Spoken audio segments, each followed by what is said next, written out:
Hi මගේ ආදරණීය යාළුවනේ, තෙරුවන් සරණින් 33 කෝටියක් දෙවිදේවතුන් වහන්සේලාගේ පිහිටින් වගේම මේ මහා විශ්වයේ ආශිර්වාදයෙන් මටත් ඔයාටත් ඔයාගේ පවුලේ හැමෝටමත් මේ ලෝකවාසී සියලුම දෙනාටත් සුබම සුබ නව වසරක් වේවා කියලා අවංකවම අහිංසක නිර්මල ප්‍රාර්ථනාවක් මුලින්ම කරන ගමන් අද වීඩියෝ එක පටන් ගන්නවා.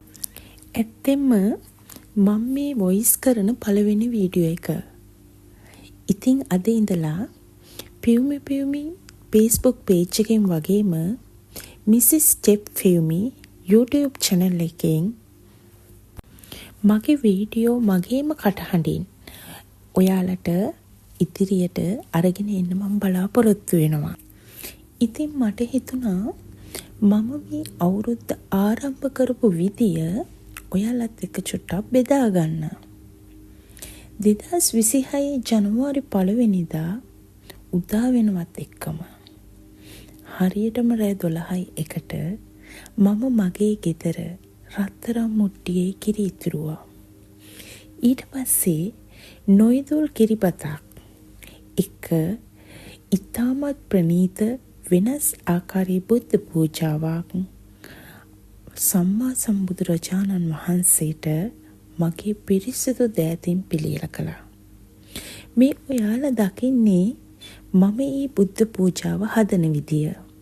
ඉතින් ඔයාලත් මේ පුණ්‍ය කර්මයට මාත් එක්කම දැන් එකතු වෙනවා. මුලින්ම මම ඉතාමත් පිරිසිදුව නොයිදුරුව කිරිබතක් හදලා රත්තරන් පාත්‍රයට බුදුරජාණන් වහන්සේගේ කොටස වෙන් කළා. ඊට පස්සේ අනිතර ටික සෝදලා පිරිසිදු කරලා පුංචි කැබලි වලට කපාගත්තා. ඊට පස්සේ ඒ පළතුරු සහ අනිත් ආහාර ඔන්න ඔය විදිහට පාත්‍රයට වෙන් කරගත්තා. බලන්න හරිම ලස්සනයි නේද? ඔන්න දැන් හදන්නේ මේ පාත්‍රයේ හිස්ව තිබුණු අන්තිම කොටස රසම රස කේක් වලින් පුරවන්නයි. දැන් ඔක්කොම සම්පූර්ණයි. එහෙනම් අපි පසුගිය අවුරුද්දට සහ ලැබුණ සියලුම දේවල් වලට ස්තුතිවන්ත වෙනවා මේ පූජාව